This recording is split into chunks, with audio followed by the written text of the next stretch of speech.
Crossover Thursday is presented by PrizePicks. Download the app and use code LOCKEDON NFL to win $50 instantly when you play $5. I'm Julian Council, the host of Locked On Panthers. He is Chris Clark, one of the hosts of Locked On Chiefs. We're talking Panthers and Chiefs on Sunday here in Charlotte. The Chiefs are 10.5-point favorites on the road. Look, last week, it looked like it opened up at 11.5, so the public has at least bet that down to 10.5. We'll see.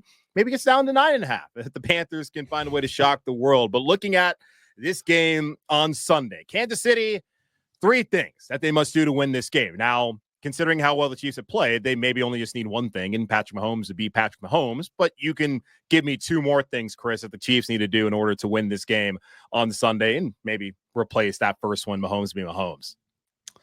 For the past 3 weeks, they had been pretty good about not turning the ball over. Then last week, they turned the ball over twice. They have to win the turnover battle. They cannot turn the ball over. If they lose the turnover battle, this becomes a game, because you talk about it being a 10.5-point game right now. One turnover, that could easily be a 7-point flop.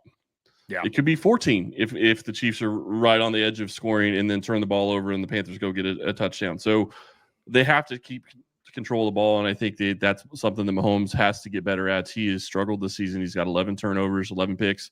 You just cannot continue to do that and continue to play football deep into the playoffs. So that's something they need to get under control over the next couple of months. So take care of the ball and run the ball. If they run the ball and they run the ball well against the Panthers, I think that this is a game that they should be able to win, and it should be a 2-score game, if not a little bit more, because I do think that this offense has the ability to run the ball. And with getting Pacheco back, you have the ability to maybe run it a little bit more than you have in the past.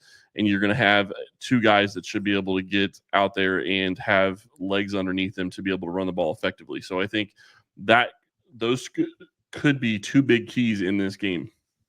Yeah, what's going on, man, with Mahomes? Because I turn on these games and it's just interception. Like, what the hell, man? Like, this is not what we're expecting out of him, as he's leading the league right now in interceptions. Well, I will. To be fair, the last interception was him just trying to make a play on 4th down. So I throw that one out, and he's had some that are bad plays on his part, but he's also had some. The first pass play, like on Sunday against Buffalo, is a pick, and like right then and there, yeah, that's as a neutral observer, I'm like, they're going to lose this game, because like we've already known he's had those struggles this year. But when you come out and immediately throw a pick and let that crowd that's already ridiculously lubed up and ready to go let them be even drunker off of that interception, like that's not good stuff. No, and I mean, it was basically fundamentals. I mean, he tried to throw the ball, and he was moving when he was trying to throw it. Didn't pay attention to his feet. Didn't pay attention to his fundamentals and the way he throws the ball, and it sailed it, and it goes for a pick, and that becomes a Buffalo touchdown, and that completely changed the game. If he doesn't throw that pick to start, I think the Chiefs' offense probably goes down the field and scores. They've been generally pretty good about that on their first 15 type plays, going down and scoring early on those drives. So I agree. I think that's a huge issue. But the other reality is that they've had bad luck. I mean, he's had bad plays, but if you go look at, like, if you believe in PFF, PFF has turnover worthy plays. I think I saw something last week where he had maybe 5 turnover worthy plays and he had 9 picks. So at that point, you're sitting there going, okay, he's getting picks on plays that aren't turnover worthy. That tells you how bad the luck is. So at some point, you'd think that luck switches back and goes back in Kansas City's favor, to be even at least a little bit. But it hasn't happened so far this season. Yeah, and you also wonder if that's attributed to maybe just the guys that have been out so far this season at receiver, and maybe that goes into it. So we'll see if he can cut those down. But looking at Carolina, as far as the 3 out of the probably 90 things they need to do to win this game, not 90. I'm kidding, obviously. I'm sure someone's like, why are you saying 90? Relax. The 3 things that they need to do. It's a joke, folks. It's football. Number 1. They got to find a way to run the ball. As you're talking about, Kansas City, they're second in the NFL, allowing 3.6 yards per rush attempt. They're third in total yards rushing allowed. Carolina's only 25th in the NFL in rushing, but they're 10th in yards per attempt. And Chuba, as I mentioned earlier, 4th in the NFL in rushing yardage, 5th in rushing success rate among running backs with at least 125 attempts. He's been outstanding. Jonathan Brooks, now he adds an element to that run game and also in the pass game as a back out of the backfield trying to catch the ball. So got to run it. Be able to take some pressure off of Bryce Young, and you're just not going to win this game if you cannot control the line of scrimmage. And it's not like Buffalo ran the ball well last week and they only had 104 yards, but when it mattered most, especially with Josh Allen, they got it done. So for Carolina to win the difference is they have Josh Allen. I mean, yeah, no exactly. no offense to the Panthers, but you don't have Josh Allen, so that changes things a little bit. Absolutely, and like it's not like Bryce. If Bryce makes that kind of play, then wow, hat tip to you. You would have to do the same thing as a Chiefs fan, but no, they're going to have to do it the old school way by lining up and trying to run it down their throat. And Cade Mays could get started once again at center, which has been an interesting development as Brady Christensen was in that role. The Nicky Aquana, who's back this week at left tackle, he was out the last couple of weeks, and Christensen moved to the left tackle. And Cade Mays, who was on the Panthers roster last 2 years, they cut him at roster cutdown. He was on a Giants practice squad. They went out there and brought him back to Carolina, and he did a really good job against Dexter Lawrence last 2 weeks ago in that game in Germany. So we'll see what he can do potentially this week against Chris Jones, another high-paid, talented defensive tackle.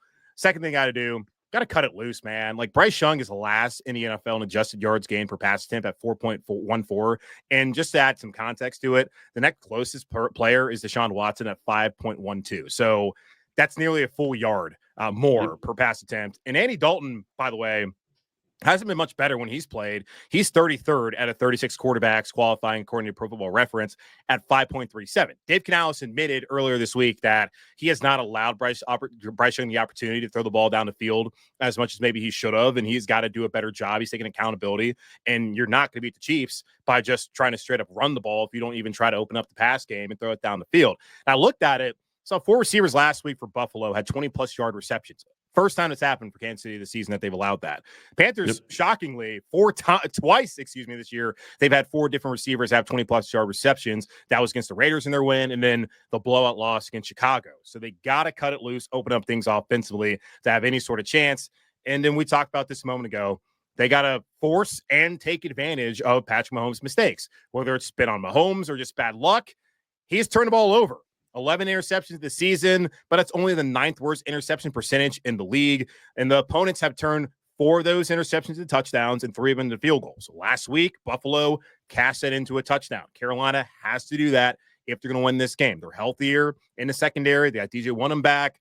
They have to be able to not just only force turnovers, which they forced 3 of them in that win against the Giants, but they have to turn that into a touchdown. So complimentary football. We talk about it all the time here in Carolina. You do that, you have a chance to win this game on Sunday against Kansas City. How crazy is it that the NFL has basically shifted in 2 years? Like 2 years ago, if we were talking about this, we're not talking about they have to run the ball and they have to run the ball well. But this year, if you're not running the ball well, you're not probably playing well. The reality is NFL defenses have changed the way they're defending teams, and you have to be able to run the ball. And there are not many offenses that are able to get away from that. Buffalo is one of them that can get away from that and still be okay. But generally speaking, you have to be able to run the ball, and that is just a complete change from what it's been in the NFL the past several years. Yeah, but we're getting back to basics, in my opinion. Like I've always felt like this is a line of scrimmage game. Sure, you can throw it all over the yard, but if you can't get that yard when you need it, you're down at the goal line, you can't score, it's 3rd and inches, you can't get it, you're not going to be a championship team. And we have seen Kansas City's been able to run the football, even if we've always focused on what Mahomes could do. And we focused on the tackles when, I'm so sorry, man, Mike Rimmer's also single-handedly lost Super Bowl here in 2015. He's now done it twice because that game against Tampa Bay, he also could not block to save his life. And God bless you, having to start him at left tackle. It was bad enough at right tackle, but him at left tackle, we know we focused on that game. It was brutal. Yeah, but they focused on, you got to have the tackles, you got to have the passing game, all that. But man, if you can't run the ball, especially when you get to the playoffs, and Canales came here and talked about that, the team, and he comes from Seattle. And we know with Seahawks, when in their prime, with the Legion of Boom, but really Marshawn Lynch and Russell Wilson, they weren't asking him to do a ton. They were saying run the football until, they didn't run the football when they should have ran the football against New England. But we won't rehash that here on the show. But still, that's the basics of football, and I'm actually happy to see it as a guy who loves running game and loves defense and who loves the forward pass. But come on, relax. We need to throw the ball 50 times in this game. So last comments on this game. I don't have a score prediction. You don't have one either, but just any final thoughts just about the Chiefs and the Panthers heading this week as obviously a critical game for Kansas City as you open up the door to the rest of the AFC to come in there and potentially steal that bid or that bye week, that number 1 seed and that first round bye. There we go. Yeah, when I look at this game, and it's nothing against the Panthers, but when I look at this game, Kansas City needs to blow the doors off of them. And Panthers can be a good team. I've watched several of their games. They have moments where they look like they could be a good team on offense and on defense. But Kansas City, this is a game that shouldn't be close, and I expect it's going to be close just because that's how Kansas City generally has played this season. Is they play basically just good enough to win, no matter who they're playing. Obviously, that didn't work against Buffalo, but to me, Kansas City needs to come out and they need to blow the doors off of them because they need to show that they can do that. They haven't done it yet really this year. They need to show that they have the ability to come out and score a bunch of points and run away on a team. And this is really going to be probably one of your best opportunities to do it. The Panthers are up. You talked about it later. They got the Raiders coming up. They still have the Browns, the Texans, the Steelers. You're not going to be running away, on those games. You still have the Chargers and the Broncos. You're not going to be running the score up on any of those games, really, I don't think. So need to get the offense going, and it needs to happen this week. Yeah, I mean, it's certainly a can't lose kind of game for Kansas City. And for Carolina, I talked about it earlier this week. This is really about Bryce Young once again. And Canales talked about last Monday after the Giants game, going to that bye week, that they're running the ball the way they want to run the ball. They're protecting like they want to. They just have to get the passing game figured out. And I wondered, would that be him opening the door to go back to Andy Dalton? He continues to say they're evaluating this week to week, and Bryce Young has done the things that have allowed them to continue to put him out there and to build on some of the positive things he's done the last couple of weeks. But when they drafted Bryce Young #1 overall, David Tepper, the owner here in Carolina, who's the reason for all the struggles here since he bought the team, he said that Bryce Young gave them the best opportunity among the quarterbacks available in that draft to not just win a Super Bowl, but to win Super Bowls. And here's a news flash for people. If you go to the Super Bowl out of the NFC, the team you're going to face is Kansas City. So I want to see what Bryce can do against Kansas City. And I understand it's a Week 12 game. Yeah, the receivers are young, blah, blah, blah. We need to know whether this guy can do it or not.